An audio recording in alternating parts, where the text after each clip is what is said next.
안녕하세요, 여러분. 이제 자동차 사고 났을 때 현장에서 화만 내지 마세요. 심해 사례로 자동차 사고 과실을 따져드리는 IMC 사업단장 성훈식입니다. 오늘 이 시간부터 여러분을 완벽한 과실 비율 전문가로 만들어 드리겠습니다.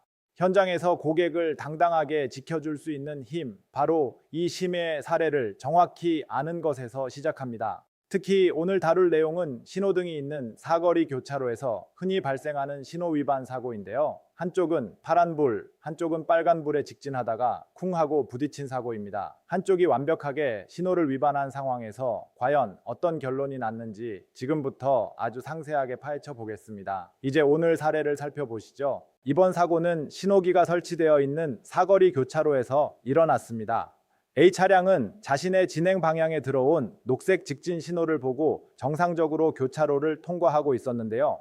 이때 우측 도로에서 적색 직진 신호를 무시하고 그대로 달려오던 B 차량과 교차로 내부에서 전면 충돌하게 된 사고입니다. 심의회에서 내린 최종 결정 비율은 A 차량 과실 0대 B 차량 과실 100으로 B 차량의 일반 과실로 결론이 났습니다. 우리 인정기준 도표 201번의 기본 비율을 보면 아주 명확합니다. 신호기가 있는 교차로에서 신호는 모든 운전자가 절대적으로 신뢰해야 하는 규칙입니다. 녹색 신호를 받고 진행하는 A 차량 운전자 입장에서는 상대방 B 차량이 적색 신호를 위반하고 무리하게 직진해 올 것까지 예상하고 주의해야 할 의무가 전혀 없기 때문입니다. 따라서 기본 비율은 0대 100이 정당합니다. A 운전자는 우측 도로에서 녹색 신호를 확인하고 교차로를 직진 통과 중이었습니다. 그런데 B 차량이 우측 도로에서 적색 신호를 위반하고 들어와 사고를 유발한 것이 확실하므로 과실도표 201번을 그대로 적용하여 B 차량 과실 100%가 적용되어야 한다고 강력하게 주장하고 있습니다. 반면 B 운전자는 억울함을 호소하고 있습니다. 자신이 적색 신호가 아니라 황색 신호의 교차로에 진입했다고 말이죠. 게다가 차량의 손상 부위를 비교해 보면 자신이 교차로에 먼저 진입한 선진입 차량이기 때문에 통행 우선권이 자신에게 있었다고 우기면서 A 차량도 40%의 과실은 가져가야 한다고 주장하는 상황입니다.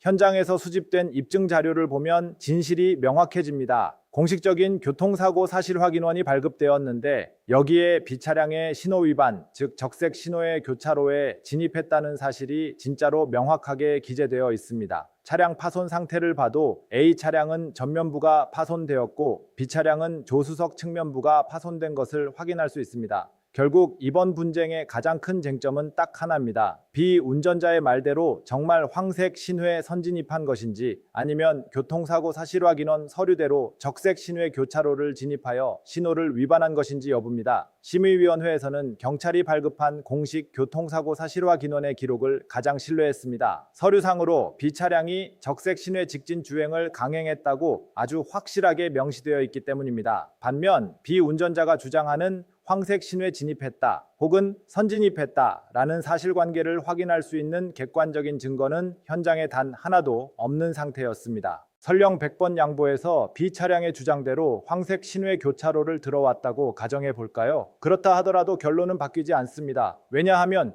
A 차량은 자신의 신호인 녹색 신호에 완벽하게 일치하여 정상적으로 진입했기 때문입니다. 신호를 철저하게 준수하며 운행한 A 차량 운전자에게는 그 어떤 잘못이나 과실도 인정하기 어렵다는 것이 법리적인 결론입니다. 따라서 이 사고는 변명의 여지 없이 A 차량 과실 0, B 차량 과실 100으로 최종 해결되었습니다. 오늘 사고의 핵심은 신호등이 있는 교차로에서 녹색 신호를 받고 진행한 운전자는 신호를 신뢰할 권리가 있으며 신호를 위반하고 돌진한 차량에 대해 선진입을 주장하더라도 일반 과실 책임을 피할 수 없다는 점입니다. 오늘 강의 내용을 여러분의 것으로 만드신다면 현장에서 고객의 눈빛부터 달라질 겁니다. 전문성은 결국 이런 디테일에서 나오는 법이니까요. 자동차 사고 과실 비율에 대해 더 배우고 싶어요. 자동차 사고가 났는데 과실 비율이 어떻게 될까요? 문의하고 싶으시거나 보험 영업의 기초부터 탄탄하게 배우고 싶으신 설계사님들은 아래 본문 채널로 연락주세요. 다음 시간에 더 유익한 사례로 찾아뵙겠습니다. 감사합니다.